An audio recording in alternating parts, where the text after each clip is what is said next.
Assalamualaikum warahmatullahi wabarakatuh. Waalaikumsalam warahmatullahi wabarakatuh. Alhamdulillahirabbil alamin. Wassalatu wassalamu ala Rasulillah wa ala alihi washabihi wa mawala. Amma ba'd. Alhamdulillah, gimana kabarnya teman-teman semua yang menyimak segmen kita kali ini? Semoga baik-baik saja, semoga sehat walafiat, Amin, semoga amin, amin. senantiasa dalam lindungan Allah ya Pak ya. Amin, amin, amin. Ya, amin. alhamdulillah senang sekali untuk pertama kalinya ya kita dalam satu frame untuk berbincang-bincang.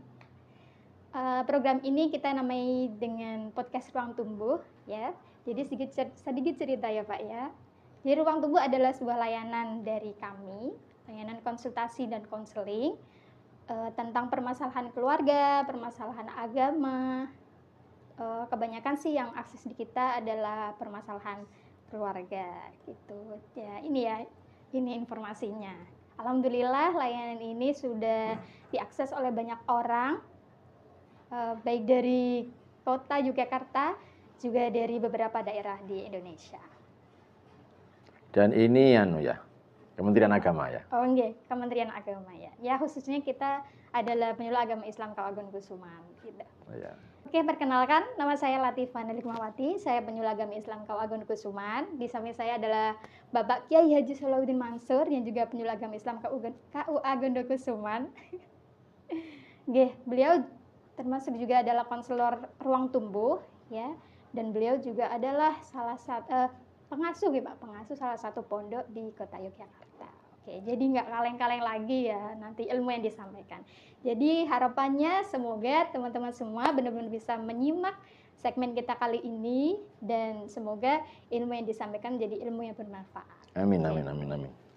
Ya, karena Ruang Tumbuh itu kebanyakan atau kliennya itu konsultasinya tentang keluarga, jadi pada kali ini kita merasa bahwa mungkin kita perlu memberikan edukasi kepada masyarakat terkait dengan permasalahan-permasalahan atau ilmu-ilmu tentang keluarga, tentang pernikahan, gitu Pak, tentang rumah tangga begitu. Jadi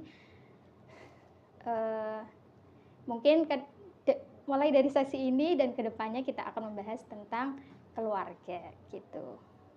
Keluarga, pernikahan, rumah tangga, parenting mungkin juga bisa kita bahas.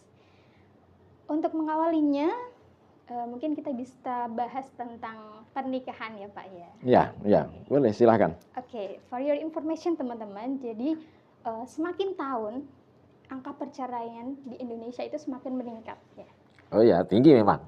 Rasanya tuh kayak semakin canggihnya teknologi, semakin mudahnya kita mengakses segala hal, itu kayaknya juga semakin mudah orang untuk bercerai, Pak. Ya, dari angka saja memang tinggi ya.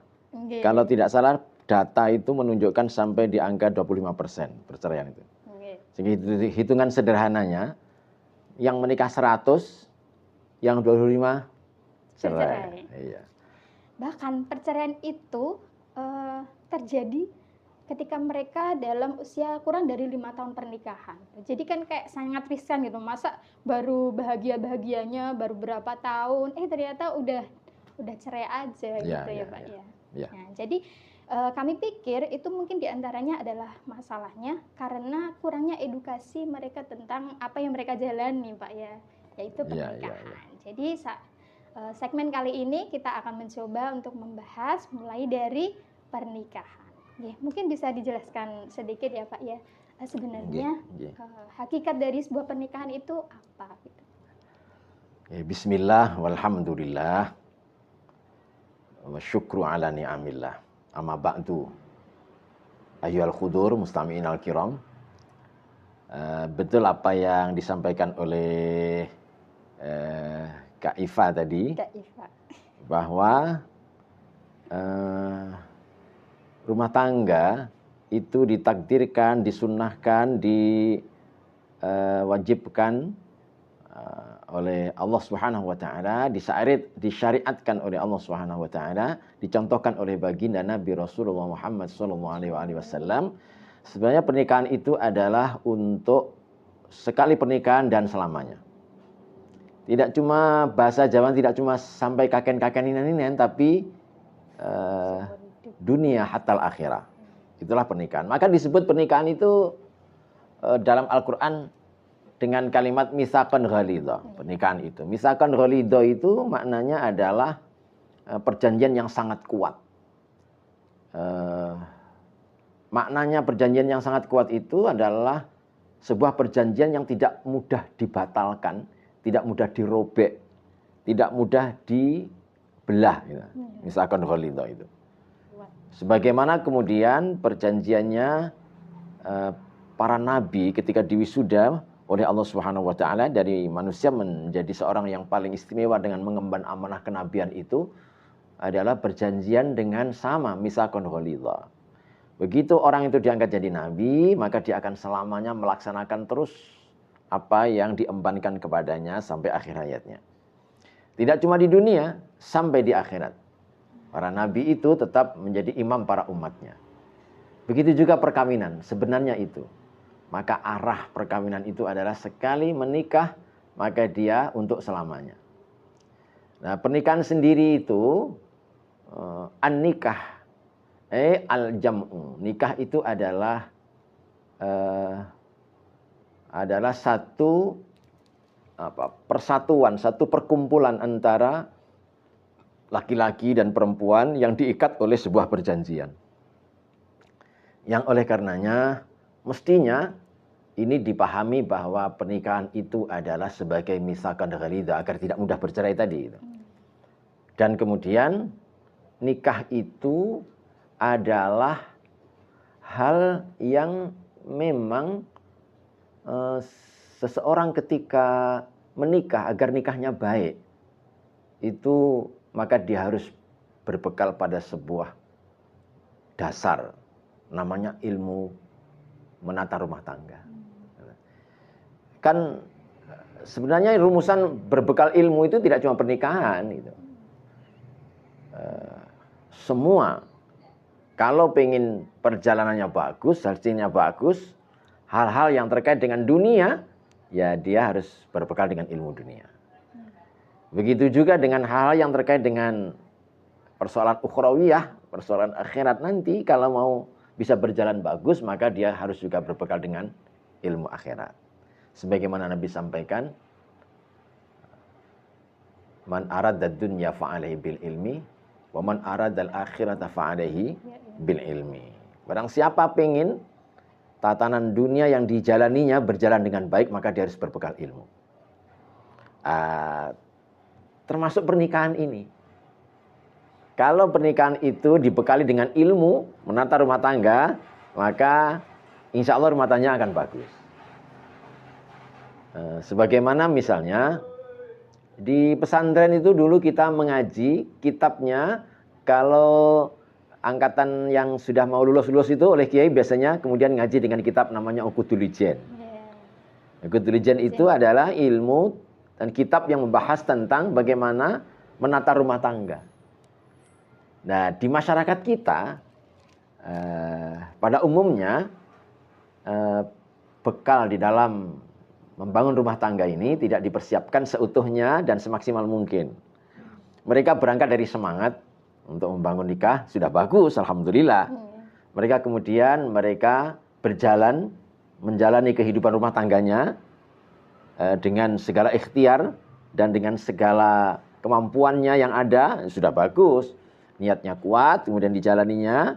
Nah, kemudian mestinya kalau toh kemudian tidak dibekali sebelumnya dengan sebuah bekal untuk membangun rumah tangga, maka dia bisa membekali dirinya berjalan dengan proses waktu di dalam rumah tangganya. Mestinya. Sehingga dia semakin terus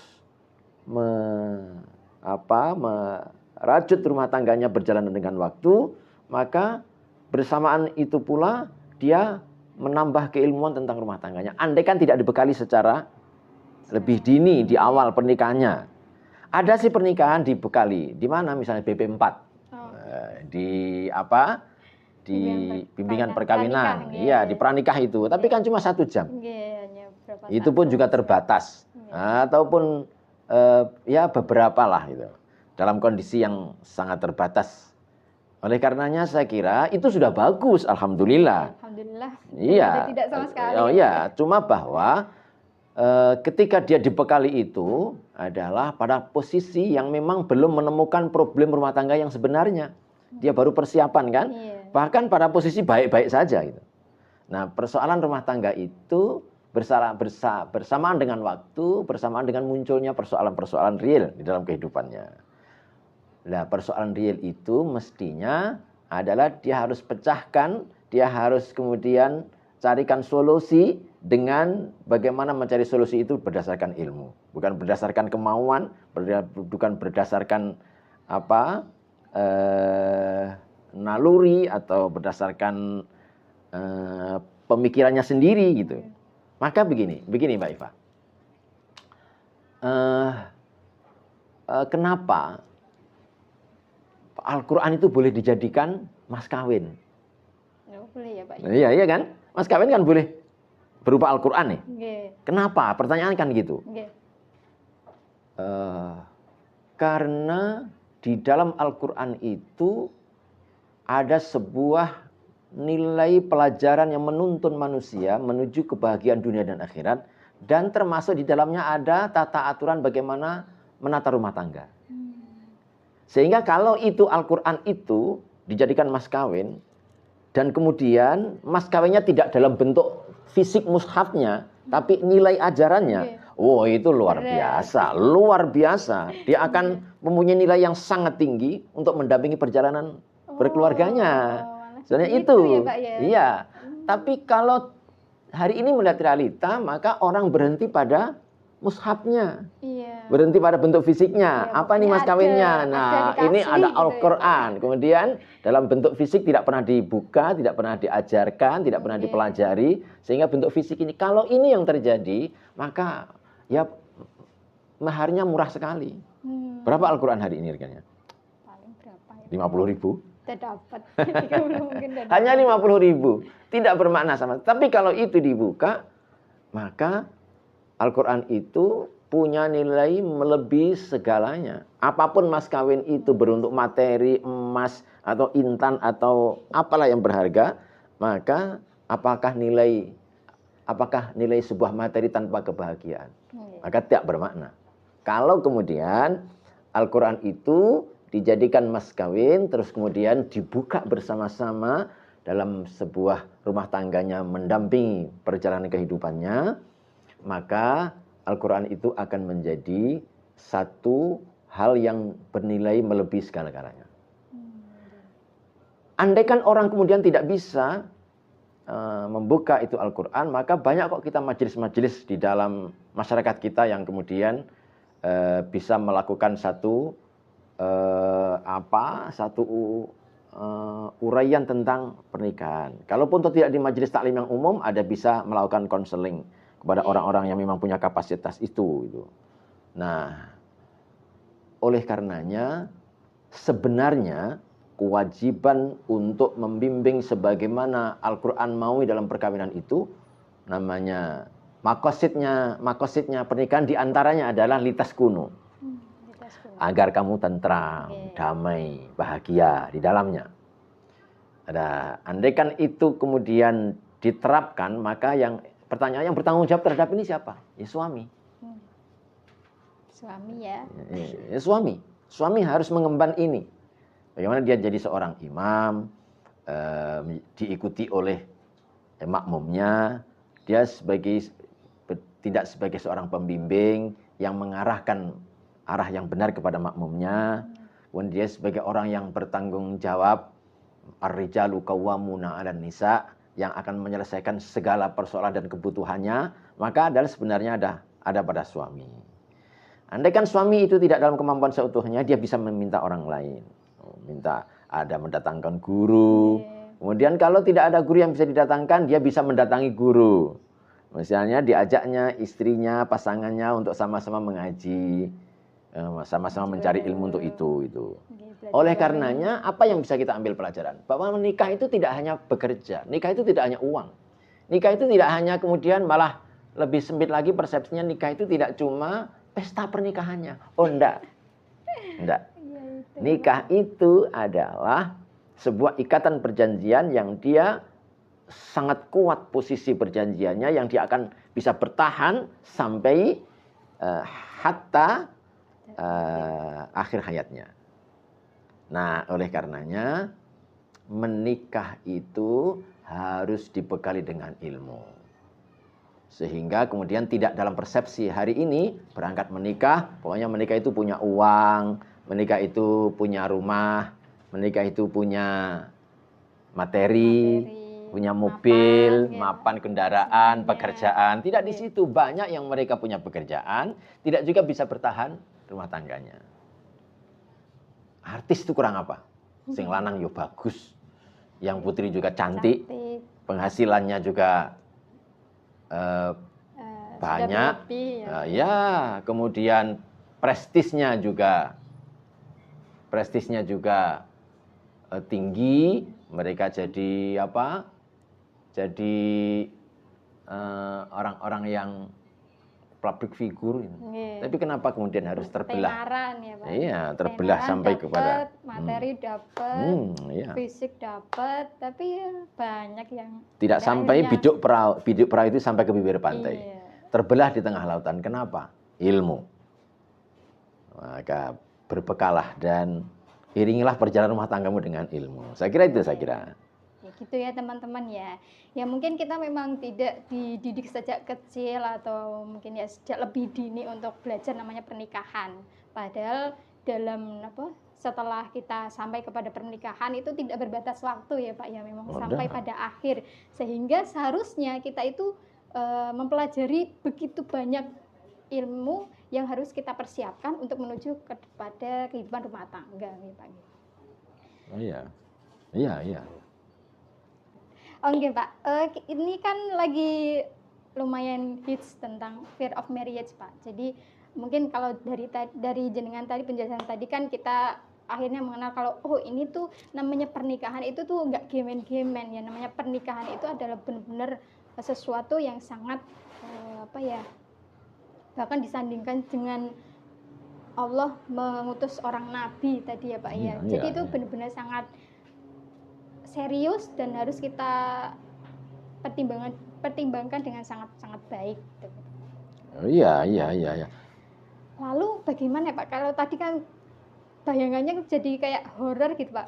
Sebegitu pentingnya, pokoknya serius gitu Pak ya. Iya. Lalu apa yang perlu kita sampaikan kepada mereka yang pada akhirnya karena melihat bahwa pernikahan itu sebegitu seriusnya dan banyak permasalahannya yang akhirnya membuat mereka itu takut untuk menikah gitu. Kalau realitanya sekarang itu menurut riset idealnya umur pernikahan itu jadi mundur Pak. Kalau yang dulu mungkin 27 itu sudah dianggap sebagai mapan atau siap menikah. Sekarang mundur jadi 30, 35 gitu Pak. Mungkin karena mindset mereka ya itu tadi takut, terus merasa kok aku kayaknya belum siap gitu. Bahkan ada juga yang merasa kalau kayaknya nggak perlu deh daripada nanti kebanyakan masalah gitu ya. Mungkin bisa disampaikan kiranya motivasi apa yang bisa mendorong mereka, entah itu hal-hal yang indah di dalam pernikahan Pak. Begini ya, saya membaca di kitabnya Imam Abu Hamid itu, mereka melihat para sahabat itu mencermati apa yang disemani oleh baginda Nabi Rasulullah Muhammad SAW, bahwa menikah itu adalah sesuatu yang amat sangat punya nilai yang sangat tinggi, sesuatu yang mempunyai nilai yang punya nilai yang tinggi, punya peran yang besar dalam kehidupan kita, namanya nikahnya. Sehingga ditempatkan oleh Nabi sampai menempati dari separuh keimanan. Faqat istakmala nisfal iman. Man tazawwaja imra'atan faqat istakmala nisfal iman. Barang siapa kemudian menikah, maka dia sebenarnya telah menempati separuh keimanan. Nah, yang separuh dari di mana wahai Rasulullah? Salihah di tempat yang lain. Ya, ada kebaikan kepada saudara, kepada orang tua, kepada masyarakat, dan seterusnya. Tapi separuh itu ada di ruang pernikahan, membangun rumah tangga. Maka kemudian beberapa hal disampaikan oleh Nabi tentang utamanya pernikahan. An-nikahu sunnati, nikah itu sunnahku. Faman raghiba an sunnati falaisa minni. Termasuk itu juga arahnya kepada siapa kemudian tidak mau menikah sebagai apa yang aku contohkan, maka dia dalam hal ini, menikah ini, dia termasuk bukan golonganku. Bayangnya sebegitu itu. Dan kemudian nikah itu sampai kemudian sahabat begini. Andaikan aku itu besok mati, kurang seminggu mati, saya tidak mau mati dalam keadaan menduda. Wah. Kenapa gitu, Pak? Karena dia ingin menghadap ke Allah sedang dalam keadaan beribadah di tempat separuh iman tadi. Gitu. Oh, begitu. Dalam keadaan sempurna imannya. Ya, dalam keadaan sebegitunya dia mapan dengan separuh menempati keimanan itu. Andaikan kurang seminggu saya mati, saya tidak mau untuk mati dalam keadaan saya menduda. Agar dia menghadap Allah dalam keadaan sempurna imannya. Beriman dengan beribadah melalui pernikahan. Nah, itu sebenarnya ke sana. Maka kemudian bagaimana motivasi kita untuk kemudian bisa bersemangat dan mau dan mampu untuk menikah itu? Lihatlah keluarga bahagia. Lihatlah keluarga bahagia. Ada misalnya kita lihat misalnya pernikahannya Presiden Habibie dan Bu Ainun misalnya begitu kan. Misalnya lihat pernikahannya Ki Haji Abdurrahman Wahid dan Bu Sinta. Itu kan pasangan yang apa ya, indah ya. Ya. Lihat pasangan misalnya presiden kita Pak SBY itu sampai nyawa memisahkannya gitu. Maka yang begini-begini ini menjadi contoh untuk kemudian menjadi bagian dari motivasi kita menikah. Bahwa sebenarnya menikah itu sangat indah. Menikah itu sangat membahagiakan. Menikah itu adalah sesuatu yang sangat bernilai dalam perjalanan seorang menjalani kehidupan di dunia ini. Maka kemudian bagi mereka-mereka yang ukurannya mau menikah itu ukurannya apa?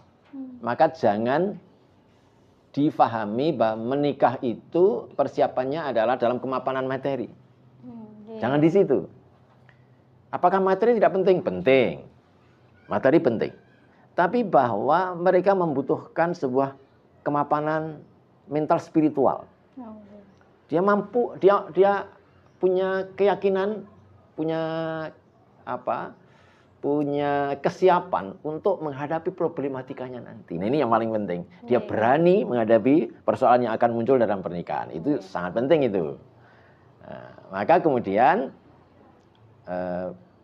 terus belajar tentang bagaimana, tadi sebagaimana kita sampaikan di awal, bagaimana kemudian kita menghadapi problematikanya di internal keluarga kita dengan pasangan kita. Nanti bertambah lagi dengan anak kita. Ditambah lagi dengan masyarakat kita, bagaimana dengan keluarga. Dan itu semuanya ada dalam satu rumusan keilmuan tentang misalnya belajar tentang psikologi. Misalnya belajar tentang fadilah-fadilah nikah. Misalnya belajar tentang bagaimana kemudian dasar-dasar dari sebuah pernikahan namanya fondasi, asasun nikah, misalnya gitu. Yang ketika itu dipeganginya, maka dia akan punya kesiapan menghadapi persoalan yang muncul dalam pernikahannya. Karena memang pernikahan itu pasti muncul permasalahan. Jangankan nikah, orang tidak nikah aja masalah kok. Orang tidak nikah aja masalah. Kenapa? Karena memang kehidupan ini tidak ada yang tidak masalah. Kehidupan ini masalah. Selama orang hidup, pasti punya masalah. Ya, dia diberi masalah. Maka selama masih mau hidup, ya harus mau masalah. Kalau tidak mau masalah, mati aja. Jangan tergesa-gesa. Oh, gitu, Pak. Maka perbaikilah hidup. Ini dengan kualitas. Nah, pernikahan adalah bagian dari sunatullah.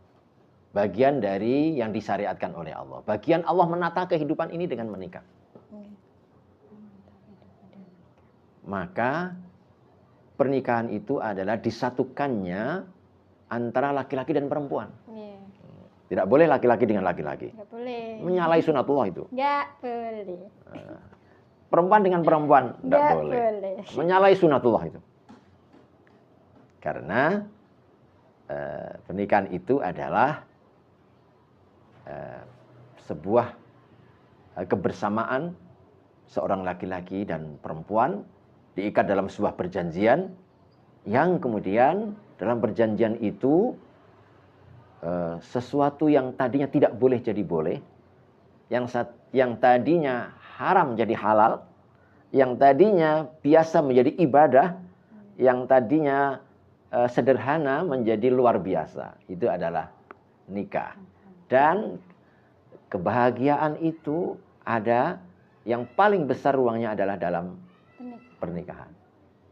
Sehingga kemudian nilai rumah tangga itu adalah sangat besar. Nilai rumah tangga itu adalah menempati ruang yang dalam sisi sosial kemasyarakatan itu mempunyai peran yang sangat tinggi. Dari sisi satu tinjauan agama mempunyai tempat yang sangat istimewa. Maka wahai para pemuda, wahai para generasi muda, anak-anak muda, persiapkan diri untuk menikah.